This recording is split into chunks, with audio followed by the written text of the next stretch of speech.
So, Matt, you're famous. Finally, you've made it. I don't know how else you could possibly make it in this day and age without having your very own gift. So, I know I'm extremely excited about this, and I look forward to my grandchildren seeing it someday. I'm proud. You're very welcome. Indeed. Thank you. Well done, sir. So is it GIF or JIF? And there is a right answer. Right. It's not peanut butter. Very good. Very good. Peanut butter. I knew Robert was going to disagree. He looks like a GIF person. I think Robert's just hungry. You know, I might be. So where can people find this GIF of our bold wonder? Well, you can find it in our Slack or I don't know. You can see it on Twitter. Yeah, okay. It's been on Twitter. I think it's going to get uploaded to Giphy at some point. That's awesome. What will be the keywords?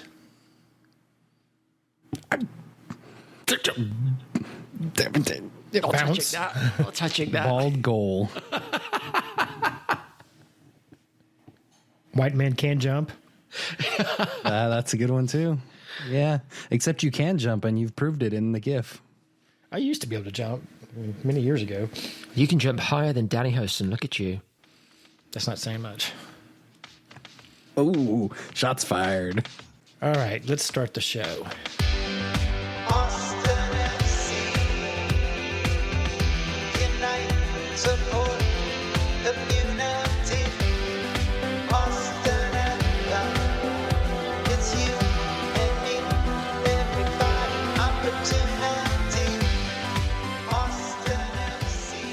Welcome to episode 70 of the Austin Anthem Podcast, the longest running soccer podcast in Central Texas. This week, we'll talk about the Minnesota game and yet another 3 points. We'll look ahead to the Spork match, and we'll go over, once again, our predictions. This week, your hosts are Robert Avery, at RLAvery161 on Twitter, Mark Turner, at LWOS Mark Turner on Twitter, and myself, Matt Barber, at Matt_Barber, BARBOUR on Twitter. So, first things first, we have a few Anthem updates. We have 2 different official watch parties for the Sporting KC match on May 9th at 6:30. In town, we will be at Haymaker, and up north, we'll be at Whitestone Brewery. Robert, anything you want to tell us about Whitestone, since that's in your neck of the woods? Yeah, Whitestone's going to be a great place to catch the match. They've been showing it. We've had some of our members up there, so we just thought it was a natural fit to reach out and do some watch parties. I've heard from a little bird that they're going to have Verde Beer available for every Austin FC match for the rest of the season. We'll also have $1 off pints if you wear your Austin FC gear, and they're going to have some food truck specials. The details of that will be coming out in the newsletter on Friday for the away watch party, so should be a good old time. Do you get free shots if wearing your Roma shirt? No. Oh, okay, fine. I'm actually excited. There's a north side watch party because I'm also up in this neck of the woods too, so that will be the one I'm checking out. So good job, Anthem. And I'll be looking forward to the south/west side watch party at some point, and we are in fact working on that. So stay tuned for details there. Do remember every Wednesday at 6:30 at Circle Brewing is Anthem Supporters Night.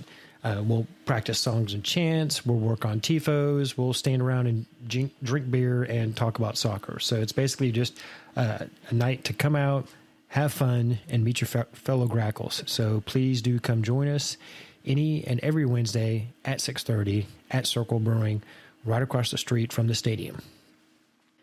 In Copa Tejas news, we have started, and by we, I mean all of the major supporters groups for all the MLS teams in Texas have started a Copa Tejas Trophy fundraiser. So that consists of us, Austin Anthem, and Los Verdes for Austin FC, the Texian Army, Bandera Negra, and the Surge for the Houston Dynamo, Dallas Beer Guardians, and El Matador for FC Dallas. Each of the supporters groups is donating the initial funds to start the project, and we have also started a GoFundMe account to help raise additional money for trophy enhancements, a traveling case for transporting between cities, repairs, maintenance, because they certainly need a cleaning after somebody wins it and drinks out of it. I mean, I assume you can drink out of it. Why would you get a trophy if you can't drink out of it? I mean, have you seen the picture of it? It is on that fundraiser link, which will be in the show notes. You can definitely drink out of it. It has a lid on it, and it's kind of, it reminds me a little bit of the Stanley Cup, just on a smaller scale. And it has Texas engraved in it. So it's very much for beer drinking. So wait, it has a lid like it's a stein? Yeah, and well, it's like it's kind of like an urn. It has a top to it that you can pull off. Now I really want to drink out of it. Now I want to drink out of it less. Go check the picture out and leave your comments on Twitter on what you think the trophy looks like. And do go donate. I mean, this is going to be fun and something that we're going to do each year with the other MLS clubs in Texas, so that we can declare a Texas champion. And based on what we've seen so far, I'm liking our chances better and better. So moving into the Minnesota match, Mark, what were your impressions of the match? Yeah, so first and foremost, obviously another Verde victory, and that's to be celebrated. 3 points on the road. Not an easy place to go well. Historically, not an easy place to go win. This year, obviously, Minnesota appear to be having issues, but broad strokes, I thought it was a very industrial match. There was clearly some targeting of certain players, one player in particular, on the Austin roster by the Minnesotan players. It was a battle. It was a battle. And as we've now seen from the footage that the club released today in the next segment of the Austin FC story, the video, I'm not sure what you call it, just a video story that the club have been releasing in parts after every match. It's clear, judging by the team talk in the dressing room before the players took to the field, that was what they anticipated.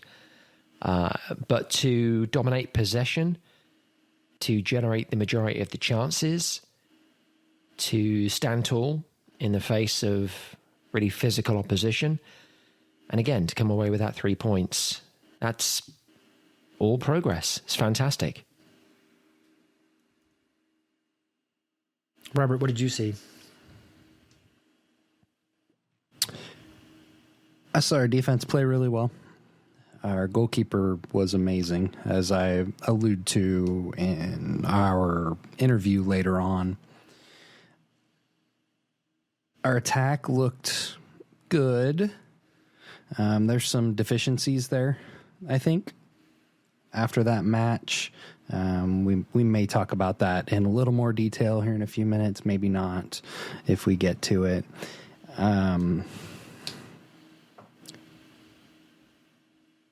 Yeah. I'm happy we won. We deserved the win. We played really hard. The targeting was definitely there, as Mark was saying, and you could see it. I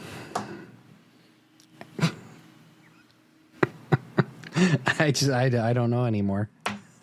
I can't think today. Sorry.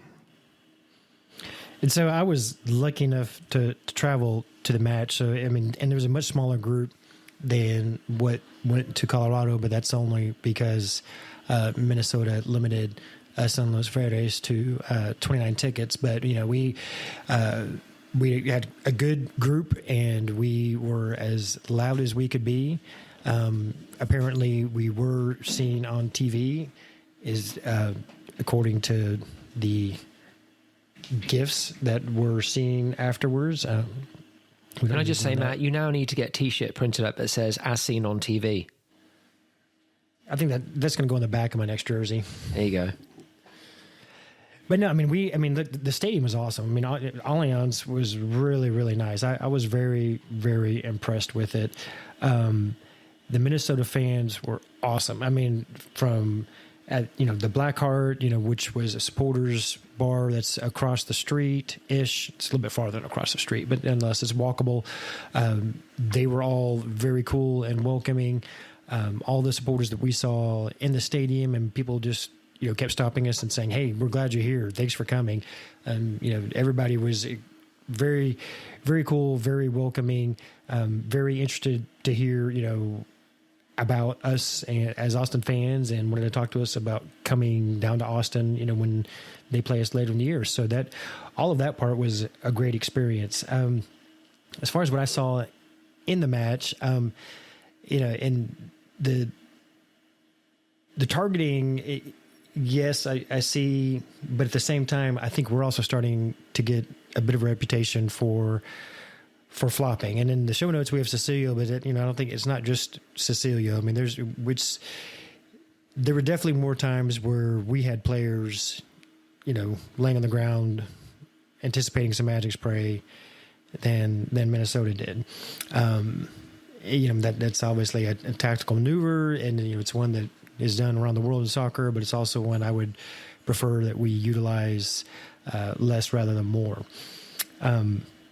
Definitely can be very proud of the clean sheet, although it was a bit fortunate as we did hit the woodwork once on one particular nice little interchange of play on their part in tight quarters that probably should have been a goal, but hey, we'll take it. It's their fault they didn't finish, not ours. And the goal itself was an excellent play all around. From Husin getting the ball to to Stroud, excuse me, and Stroud sending in a perfect cross to Diego Fagundes, who once again scored the first goal of the match and what turned out to be the game-winning goal of the match. And we all talked in the preseason about our concerns about the defense, and so they did the job. They kept the clean sheet. So I think there's things to be excited about, but as y'all said, there's also things that we need to keep our eye on that are certainly areas of concerns. So I'm glad you brought up Danny Hosen. There's been a lot of talk this week, especially after this match where people want him benched. What do you guys think about that? I'm kind of indifferent at this moment. I mean, he did set up the goal for Stroud. We got the hockey assist. Yeah, but his attack it's non-existent. I mean, you saw the ball he missed in the box trying to get it in. I mean, that way out. He doesn't have the pace. But then you look at the other side when they put in Gallagher and Redis came on, and while they had the press, they let up too easily. I mean, Gallagher was pressing into the box. He probably could have had the goal, but he laid back and passed it across, and it missed, got saved. I don't remember which. Redis pinged one off the bar. I know Redis will catch his form eventually, but I mean, if we bench Husin, who takes his spot? I mean, Gallagher is kind of like the super sub that you put in at 60th, 65th minute that has fresh legs because he has the pace.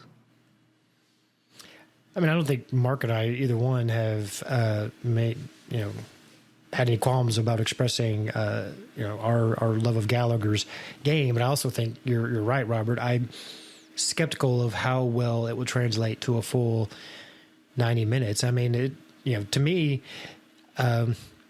it means that, maybe, Kakuta is going to get a chance at some point sometime soon. I mean, you would think he's got to if Husin just continues to be not as effective as you would like your number 9 to be. And it also says to me, for all of the kind of talk of the team possibly using, a third DP slot on a center back, I think it's pretty likely going to be, on a center forward. I mean, it'd be or a pure striker. I mean, it'd be hard to see them doing otherwise.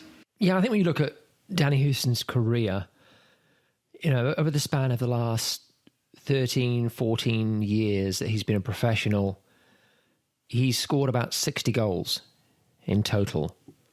I mean, that means he's averaging about 4 goals a season. Now, that's not fair because in the early years, he was getting very few appearances, scoring very few goals. The later part of his career has certainly been a rich vein of form, particularly with San Jose, who in the last 2 seasons, he scored 23 goals for. So averaging 10 or 11 goals a season, that's not quite how it works out. But were you to do that, that would be a good return. Actually, he was with San Jose for several years, so you can't really do the math that way. But I guess my point is this. Claudio and Josh know what they're doing when they put their roster together. They know what they're looking for. They're able to identify the specific attributes that they think are going to bring out the best of the collective. And in Houston, I'm sure they think there is goals, but I doubt very much they feel like that's his primary responsibility, which sounds kind of crazy for a number 9. It sounds crazy to me, at least. Like, one of the most interesting things when I do this podcast with you guys, I want to talk with people at away matches or watch parties, is there are things, and people won't know this necessarily because I don't point them out, but there are things that kind of jump out at me. They kind of jar me as being, oh, wow, that's distinctly American. That's not an English thing. So, for instance, when you were talking about the Minnesota fans, Matt, I had the same experience in LA, right? I had the same experience in Colorado as well, and you guys did too, great fans and everything, but I lived in Colorado. I knew a lot of those people, at least those I actually kind of went to the stadium with or visited with while I was there. So, but the LA fans were great. I mean, they were like super excited to see us, very cordial. That's not how we do in England. I wouldn't say we're aggressive, like the fans aren't at each other. This isn't the 1970s, thank God. But there's definitely a friction. There's definitely a territorialism, as you're walking into the stadium and they're oil and water. The fan groups don't really mix that much. So that's different. Americans' passion for stats. That's something that we don't embrace to the same degree in England. So to talk about having a number 9, an Alan Shearer, a Harry Kane, a Sergio Aguero, pick a leading line man for the suggestion to be that individual's primary responsibility might not be to score goals, just seems disingenuous. But I don't think that's what Houston's there for, nor, by the way, do I think that's what Gallagher's there for. I think it's the worst kept secret that the next EP that comes into the club is going to be an out-and-out goal scorer. It has to be. I think right now, with the money they had, with the players that were available to them, and organising this roster and then this starting 11 in such a way to bring out the best in the collective, Gallagher and Houston, Josh and Claudio felt like would be a good fit. They would help us in that regard. As we get to the business end of the season, and hopefully into the playoffs, you're going to need a bagsman. You're going to need someone who's going to show up and score every other game at least.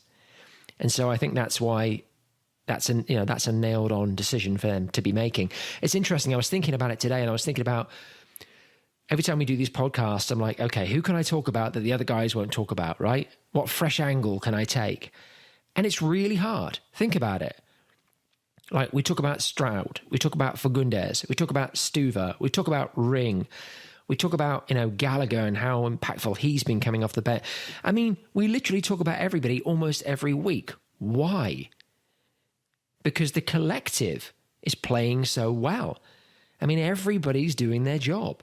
Just about the only guy we don't talk about is Nick Lima, which I think is really bad on us, because I think Nick Lima's been one of the most consistent performers in every match, and he was absolute stud against Colorado. So to come back to the Houston point, again, this sounds ludicrous to say out loud, but I don't know that he's the number 9 that's there to score goals. But I think for as long as he continues to be that connecting tissue, for as long as he continues to drop back into midfield, to give us that numerical advantage, to help connect with the wingers, then I think Wolf's going to be happy. And you know what, guys? For as long as we keep getting W's, I'm going to be happy too.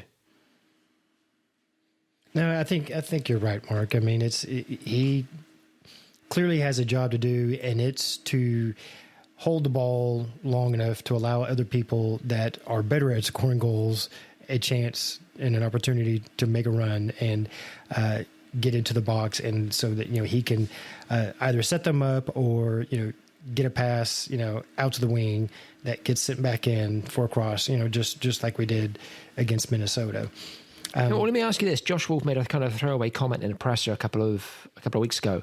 I think it was after the Colorado game, because people were asking questions about Fagundes, and he said Fagundes is probably the second best shot in the team. And folks are like, but you know what? Look at Fagundes' record. Right? He's scored more goals in his career than Danny Hoesen has. So if he's number 2, who's number 1? I don't know. Maybe it's Redes. Redes has a heck of a shot on him. I mean, maybe it's Ring, just in terms of pure striking of the ball. If we're talking about from distance, we have to put a Ring up there. I mean, obviously we've seen. But that's interesting, because that suggests Tomas can do from set pieces. Right. If Fagundes is number 2, then he's occupying a space that you would think either Hoesen or Gallagher would be taking, right? Because why wouldn't they be 1 and 2?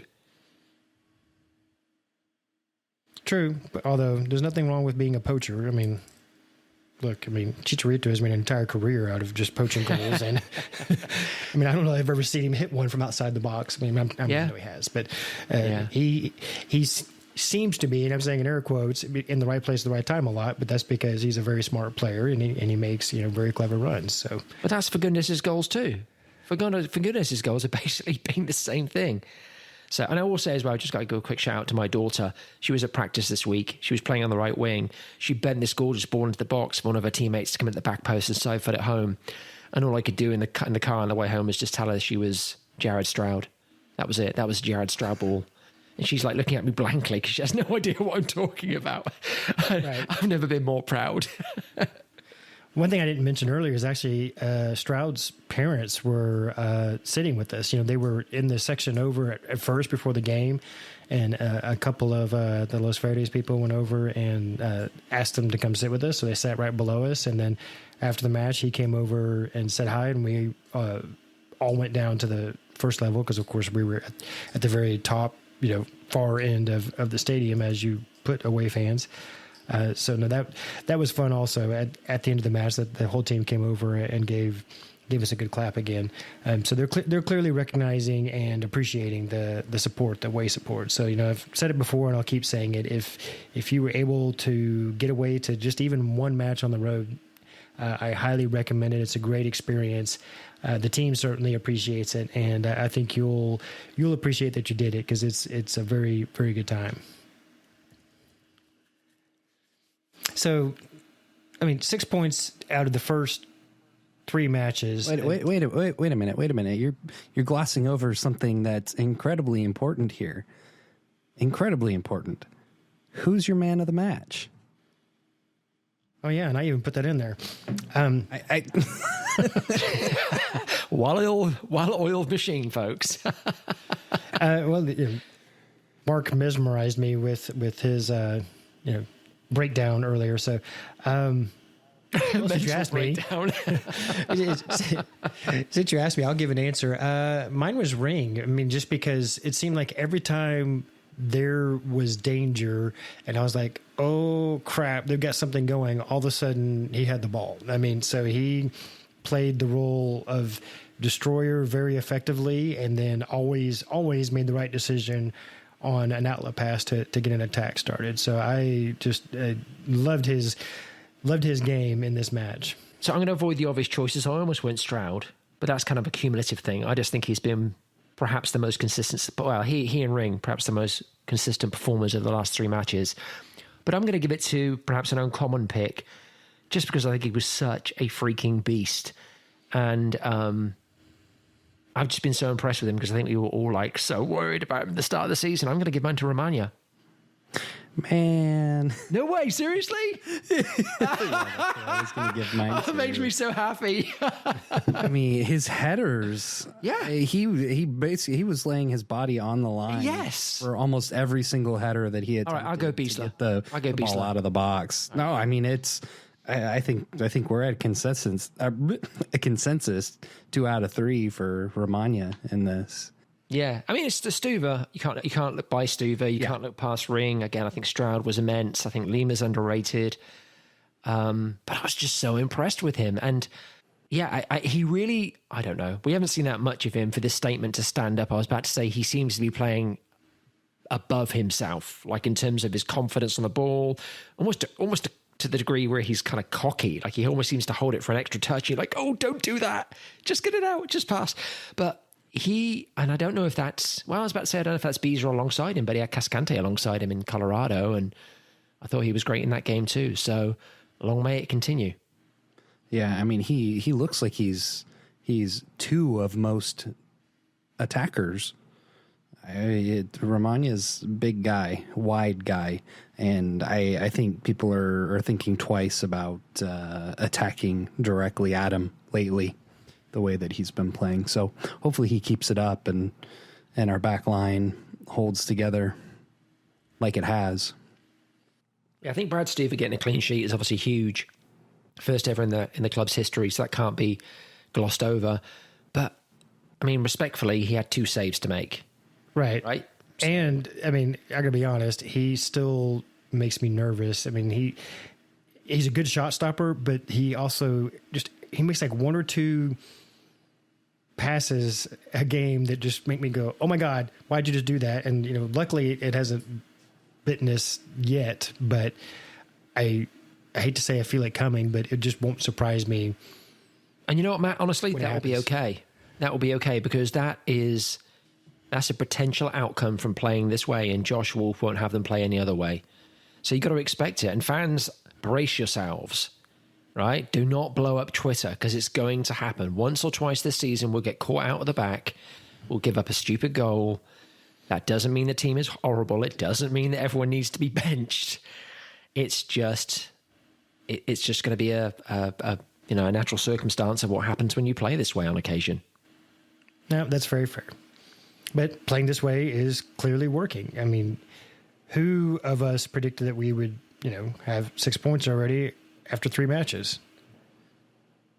Yeah, I was hopeful for 3 points after 3 matches.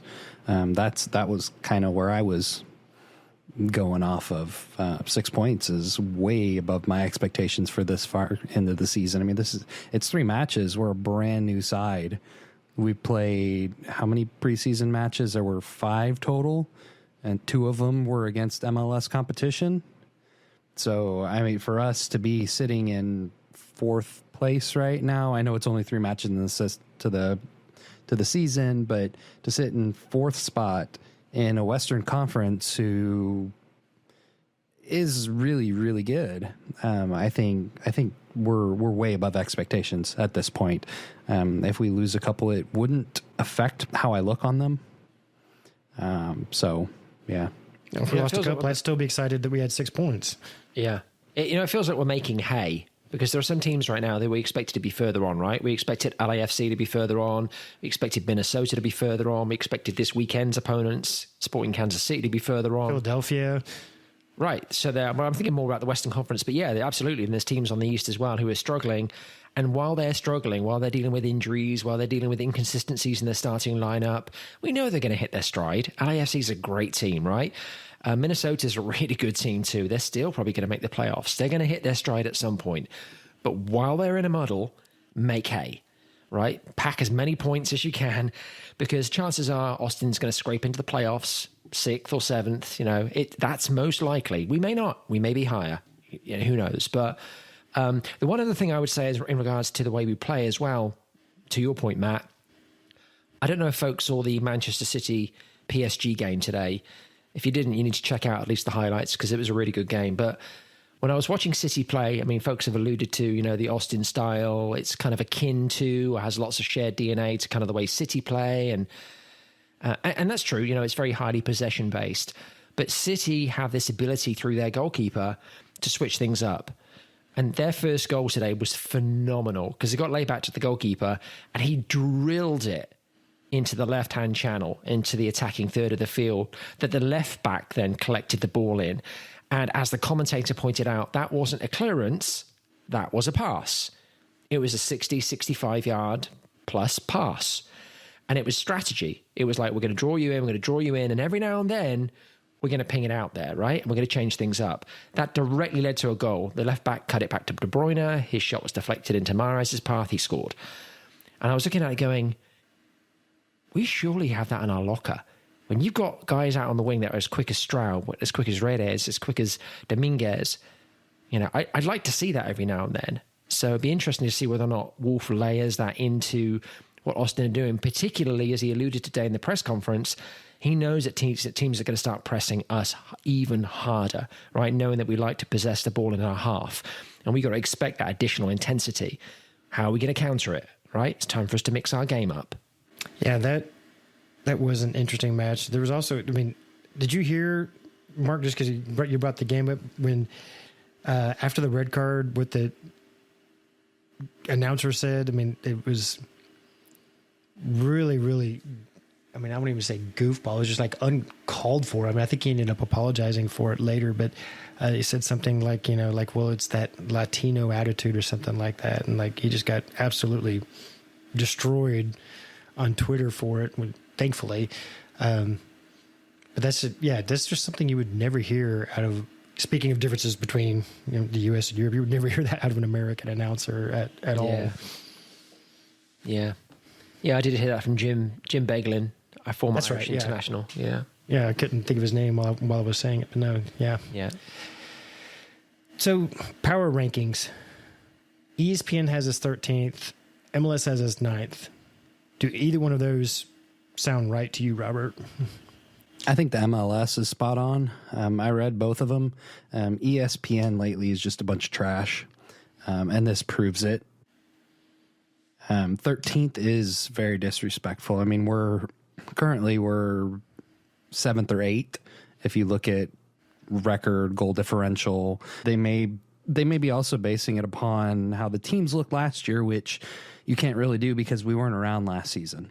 So I think MLS is right. We moved up, I believe it was 6 spots in the MLS ranking, and we came up like 4 or 5 in the ESPN ranking. So they had us really, really low, even after the Colorado win. So I do feel disrespect from ESPN on the team. MLS, I think, is realizing that we're gelling sooner than we probably were expected to. And the team is on an upward trajectory. I love the fact that we're already talking about being disrespected 3 games in.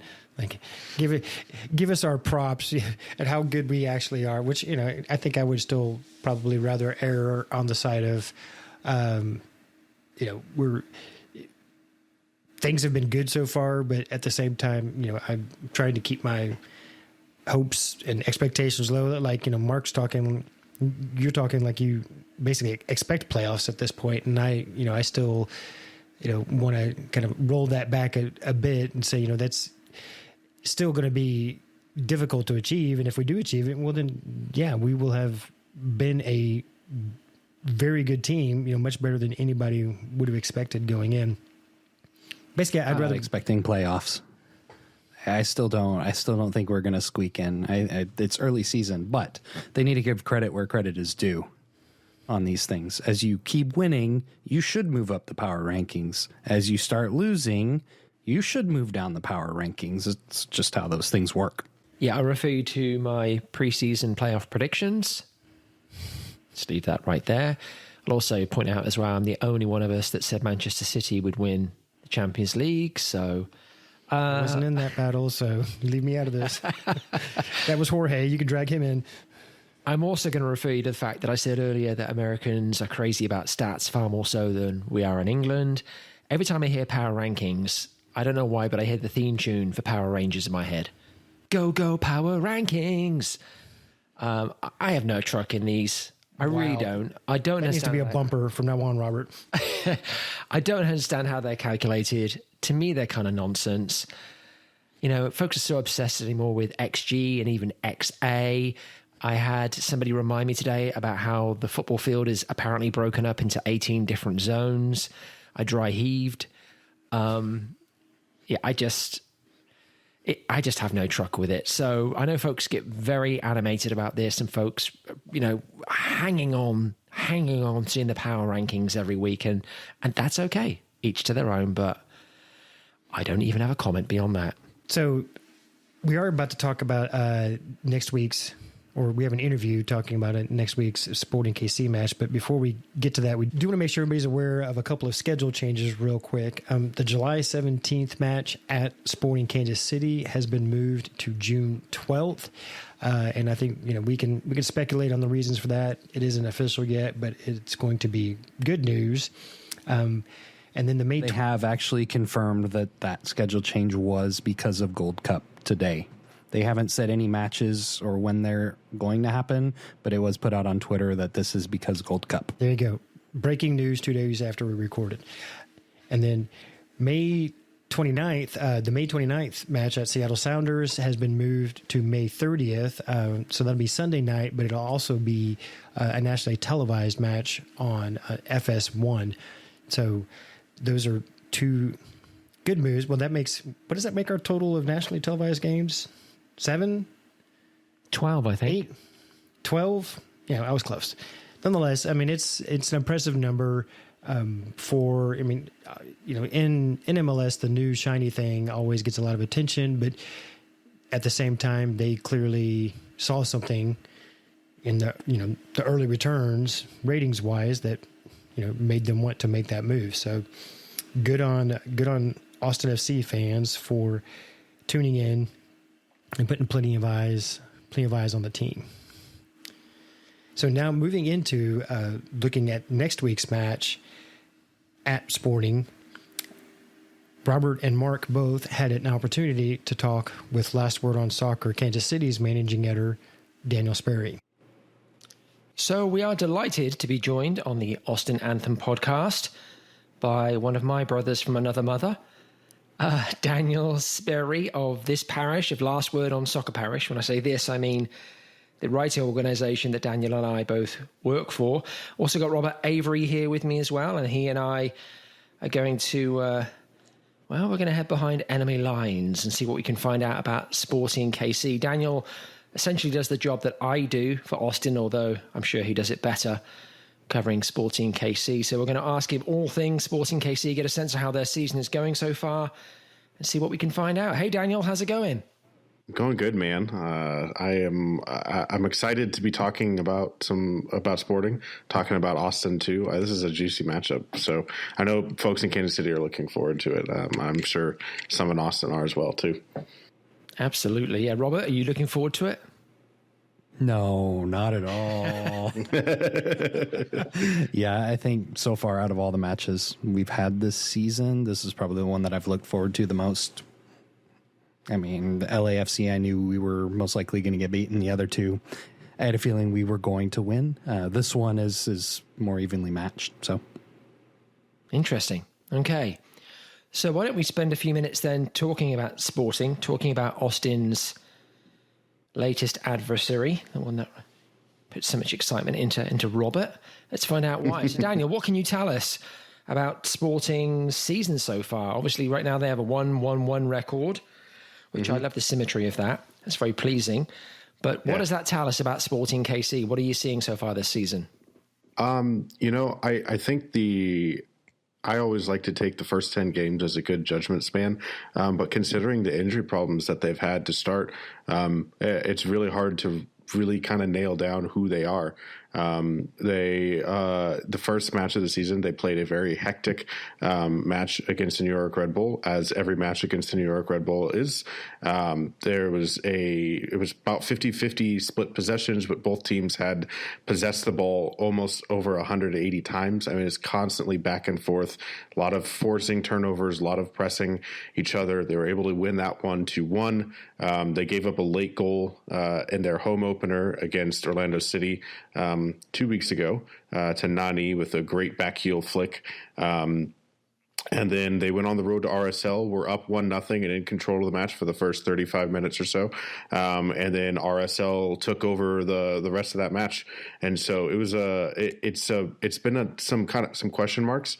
But the biggest thing I think out of this has just been that they haven't been healthy enough to field what I think the entire fan base and most of the writers would mark as their first choice lineup. The first 2 games of the season, they played the same starting 11. They were missing 6 starters. They were without starting goalkeeper Tim Melia. They're without starting defensive midfielder who's been their starting defensive midfielder for the last 3-4 years, Elie, who was out with some back spasms.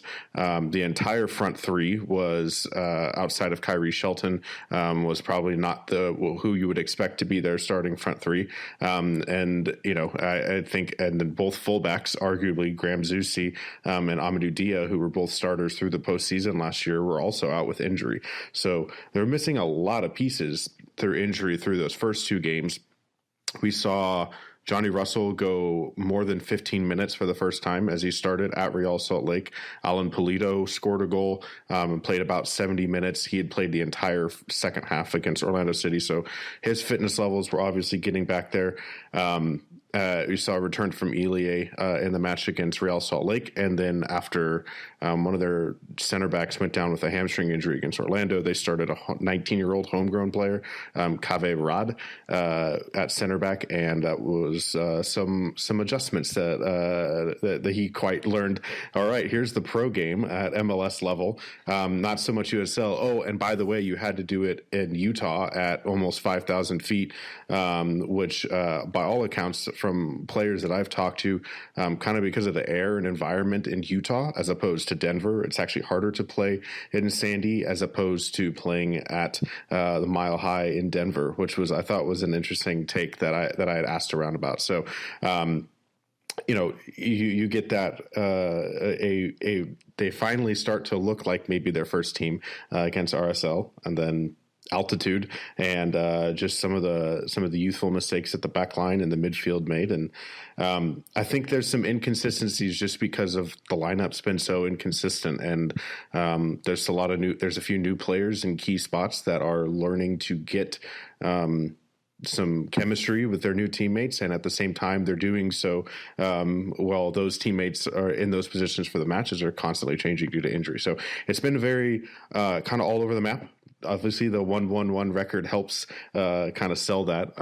But, you know, I think there's been some really bright spots and some moments where you're kind of saying, okay, they're really going to have to work on that part of their game. Yeah, well, that sounds like you've had kind of a challenging start to the season for sure. You know, I'm never sure when your team makes a highlight reel whether it's a good thing when you're being scored on with a back heel or any kind of glam goal, right? Are you excited that your team features on TV or not so much because they're being done to? Yeah, you know, I think, you know, the Nani thing is Nani, we've all seen him for years, right? I'm a Manchester United fan. I've seen what he can do from most of his entire career. So he provides moments of brilliance. And actually, really, if you look at the whole play, the save from the goalkeeper was incredible. No one marked him on the rebound, though, and it pops back up to him, and just out of instinct, with that little deflection. And unfortunately, that was a weird game too, with like I think there was 3 goals that Orlando had ruled out by VAR, or 3 goals total in the game that were ruled out by VAR on offside. And it was a very odd one. But still, you know, that moment, sometimes you just tip your cap. And I think that's one of those moments where you say, well, okay, that's a world-class player with a world-class reflection, or reaction and deflection into the goal. But I want to all just agree that saying Nani is so much fun. Oh, totally. It's not quite as good as Kaká, but yeah, it's up there. Yes. I don't know. I challenge you on that one.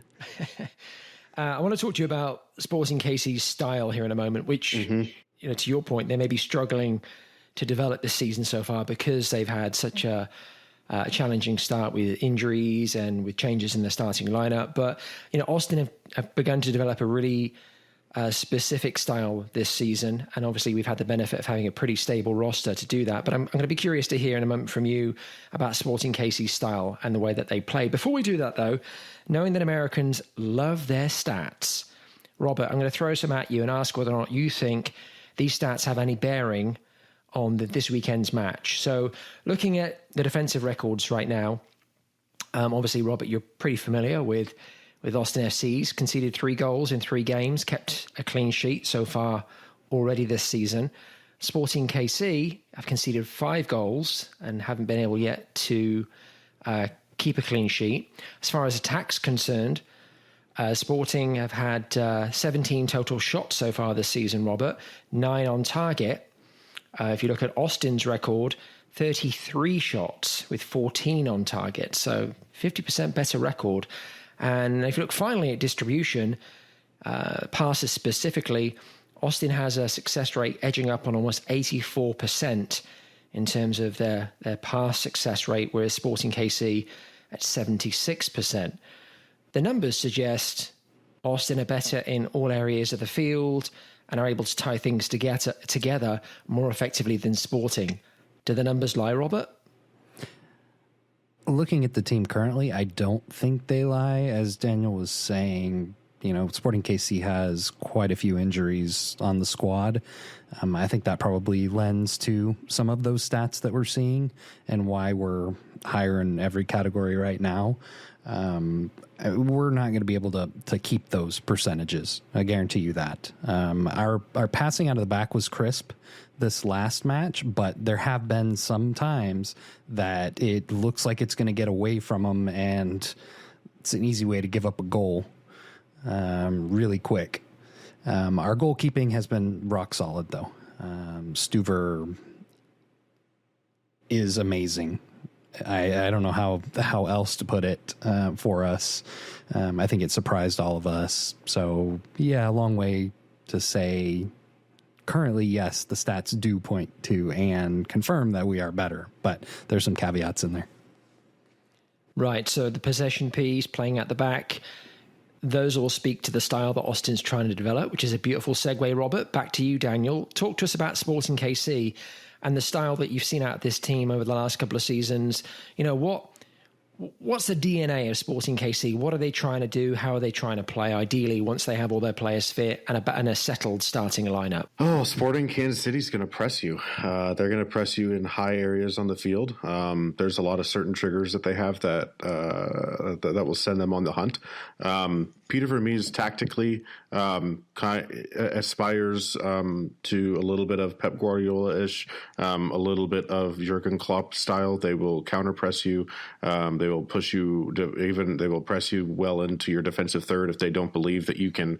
If you're a team that likes to play it out of the back but don't really have the players to play it out of the back, they will certainly do whatever they can to really put the pressure on you and keep you kind of battered down within your own half. Then on the offensive side to it, they like to keep possession. They like to work the ball lately they've been working into wide positions. Alan Pulido, as much as a very as striker, and when he's healthy, and I assume he'll be healthy and ready to go for this match, as the match goes on and the buildup comes, he drops deep into the midfield and helps distribute the ball around.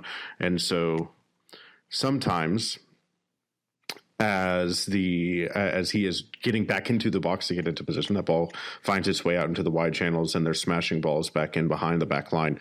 This season, I've seen it a lot more so where they are really quick to play early crosses from the fullbacks from the outside of the top. You imagine the top of the 18, there's those two spaces. And either, if you're familiar with the zones of the field, zone 14 obviously is the hallmark zone, but Sporting Kansas City in the zones either to the left or to the right have been whipping in some pretty quick crosses in behind the back line this year, something that they haven't done in the past, as Gianluca Buccio's bombing up from the midfield from the number 10 and whatever other side that winger is kind of crashing the back post, and Alan Pulido's in there trying to get on the end of it as well. But at the same time, they've always had a strong defensive identity. Until the last few years, it's been a little bit of a rough go for them. They've conceded one goal this season when I believe their first choice starting center back position group was Izimat Mirin and not Roberto Panchecha and Andrea Fontas. Those two are in there. They've scored one. They've only conceded one goal. Izimat's injury that he picked up in the game against Orlando has kind of helped keep the turnstile next to Fontas a little bit more so than what I think Sporting Kansas City wanted at the early part of the season. And so that's kind of made their back line a little bit weak. And I think, they like to play it out of the back. I think Izimat, Marin, and Fontas, when they're together in there, will do so, and they're okay kind of taking on the pressure from others. And they have they won't play with a true number 10. As much as you refer to Gianluca Busio as a number 10 and will wear the number 10, they pretty much plays with a holding midfielder and two dual 8s in front of them. Both of them act as shuttlers, one more so than the other, and then one will be a little bit more of the number 10 when the attack, or when they're kind of getting into the final third. But overall, I think Sporting's nature since Pretty Vermees has been in charge is to run the 4-3-3 with one holding mid, two 8s in front of him. And it just kind of depends on the winger personnel that maybe the characteristics that the attack will take on Sunday. So, Johnny Russell is the team captain. He'll likely be in the starting 11. What happens on the left wing, I think, will kind of dictate a little bit of what Sporting's tactics are going to be for that match. We're talking with Daniel Sperry from Last Word on Soccer, my fellow writer from the press pack with Last Word. Very good. Okay, excellent. We're going to go ahead and pass this podcast directly on to Josh Wolf. I'm going to finish on that. What do you reckon, guys? What are your predictions? I'm not going to nail you to a score, but give me an outcome. How do you think the game will go this weekend? Daniel, want to lead us off? Yeah, I mean, I predicted this on a Last Word on Soccer. We have a podcast with Matt Pollard, and I run that one. And we, last night said it. I think it's going to be a hectic draw. I'm going for something along the lines of 2-2, maybe 3-3. This is a game that I see there's two ways it goes. Either both teams just have a bunch of half chances and nothing really comes off, and you end up with a 0-0 draw. That was sort of exciting. Or you get something that's like a 2-2, 3-3 type of a draw. I tend to lean on the side of chaos, so I will take fun chaos instead of boring chaos. Okay. Robert? I think we're going to extend it to 3 in a row. It's not going to be a huge margin, though. I think it'll probably be a 2-1 or a 3-2 victory. I have a feeling we're going to press a little more. We may see better form out of Redis coming off the bench unless he starts, which I'm not envisioning he will. It'll be close. I think it'll be a good match. It's for Beasler. It's going to be emotional coming back to KC, so he's going to have those emotions. I think he's going to play really well in the back. He's going to have some shot stops in front of goal. Yeah. So is that your roundabout way of saying Verde victory? Yes. Okay. Yes, it is. All right.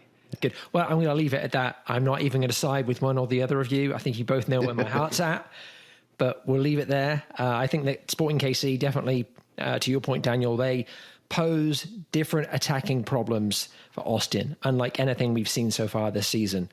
So it'll be a fascinating battle. It'll be interesting to see how Josh Wolf picks his way through the problem presented to him, and if Austin can come out on top again. Daniel Sperry of Last Word on Soccer, covering Sporting Kansas City. It's been an absolute pleasure talking to you, my friend. Yes, pleasure for me as well. I enjoyed talking to you guys. We've got a few more meetings, so I assume we'll have a few more conversations as time goes on this season. Well, if for no other reason, we'll just be down at the barbecue house trying out barbecues. I mean, that sounds good to me. Right. Yes, that sounds good, Daniel. It was fun. Yeah, no problem. And Robert, no problem, you were here guys. too. I think I was anyway. Thanks, Daniel. Thanks, guys. Okay, good job, Mark and Robert, and appreciate all of the good insight from LWOS Kansas City's Daniel Sperry. So into the tables, and by the tables, I mean the Austin Anthem podcast tables. We will The only ones that matter. The only ones that really matter, yeah. The only one that's got some serious consequences for the losers and some serious benefits for the winner. So we'll go in reverse order. Connor is bringing up the rear, and we could talk about him all we want since he's not here. He has managed a grand total of 2 points through 3 weeks of predictions. Mark just ahead with 3, Robert in second with 4, and yours truly is at the moment leading the charge with 5 points. Although I feel that is about as tenuous of a lead as one can have in the way this table is working. So I don't think Robert would have you pegged for the playoffs, Matt. Probably not. I wouldn't either, frankly.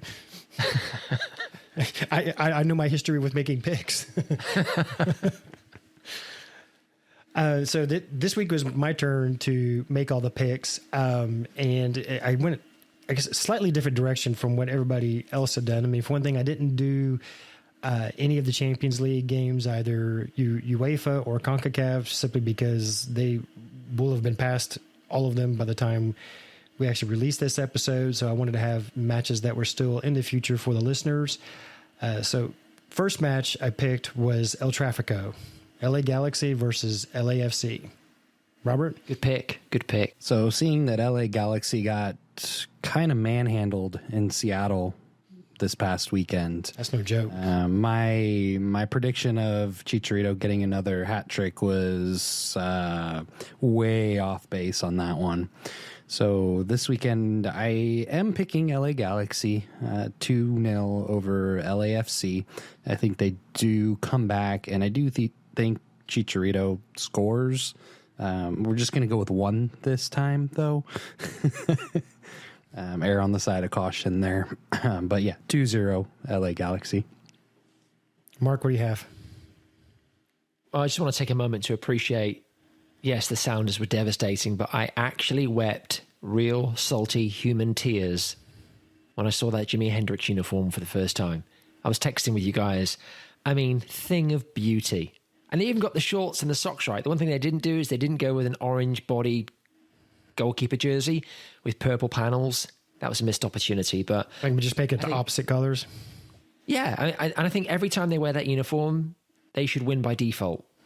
They should never be allowed to lose in that uniform. So I will be petitioning for that. Anyway, back to the game in hand. I'm going to go with a 1-1. I think it's going to be a bit of a cagey match. I think Rossi, though, has a comeback goal in him, and I don't really much care who scores for the Galaxy. I'd really rather it was not Chicharito because of the bet that I have with Connor. But anyway, 1-1. Speaking of, Connor picked Galaxy 3-1, and I went the exact opposite way. I picked LAFC 3-1. I think we saw more of who the Galaxy actually are against Sounders. Now, granted, I mean, Seattle's really good. I mean, they have, through 3 matches, they already have like a +8 goal differential or something ridiculous like that. So that's was part of the problem there. But, LAFC is every bit as good as Seattle is. So I think this one, in the long run, is an easy win for them. Although, I mean, the Galaxy pick is a fair one because they've, for the most part, had LAFC's number in these El Tráficos. So the second match I picked was from Ligue 1, Lens versus Lille. And I did pick it for a reason. I wasn't, and y'all can make fun of my pronunciation all you want. And Connor can when he listens to this. But, for anybody who hasn't been paying attention to the tables, and Lord knows we read them to you plenty over the season. But, there's only 3 matches left in the season, and Lille is actually leading the table still by 1 point over Paris Saint-Germain.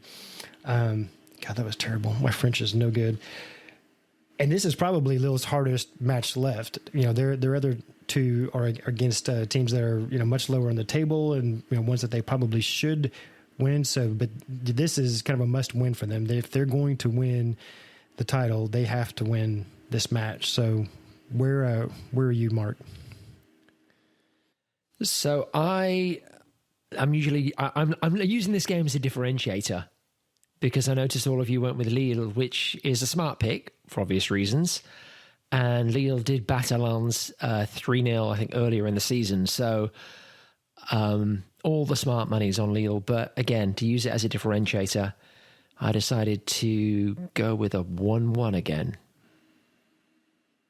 Robert, what do you have? Mark needs to pick up some points there, so he's kind of trying to differentiate himself. Right, I think he's picking strategically. Yeah. He's not picking with his head. He's trying to pick something that if it works, he'll get extra points and kind of jump up the table. But that's fine. I'll do it later in the season when I'm down like 10 points. But I'm going with Lille 3-1 on this one. I think they're too strong for Lens.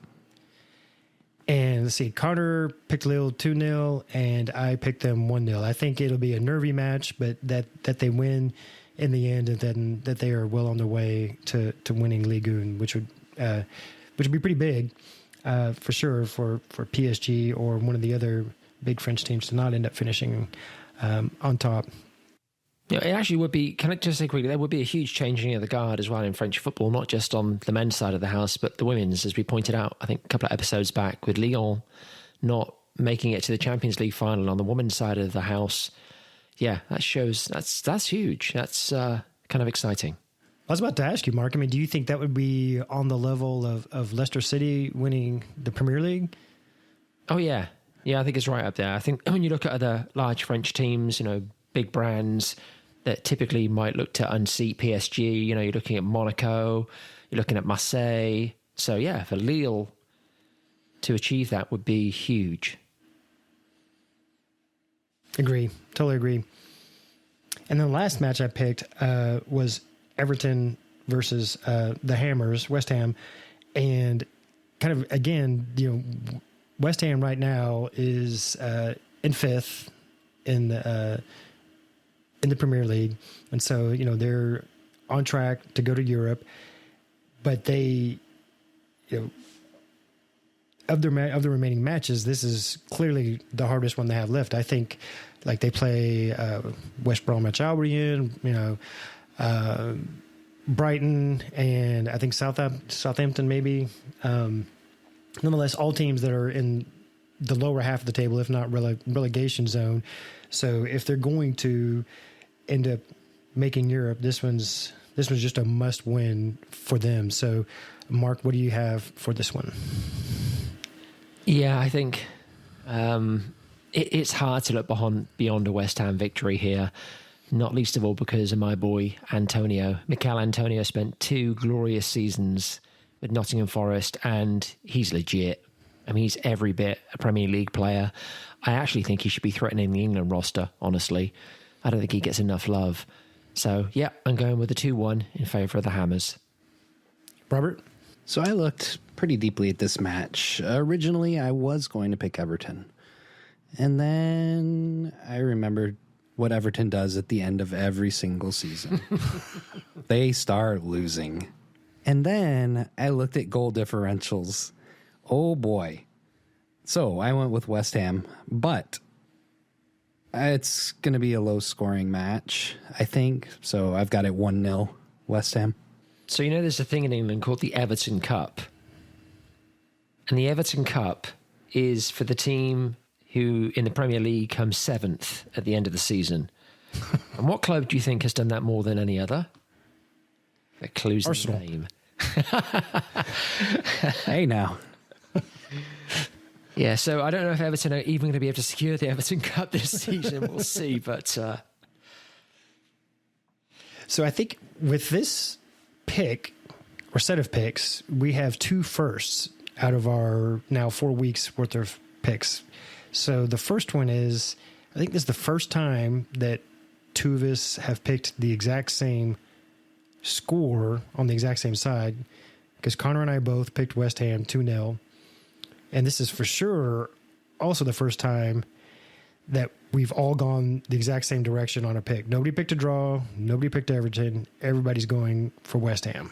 Yeah, well, Austin FC, we're all about firsts. And that is it for this week's show. Thank you, everybody, for listening. Austin Anthem is the supporters group for Austin FC. Find us online or become a member at austinanthem.org or at Austin Anthem on all social media channels. Austin Anthem merchandise is available in our online store. Feel free to go buy as much Grackle gear as you want for wearing around town or in the stands or at the bar or any place where you would normally wear Grackle gear. Today we will close out the pod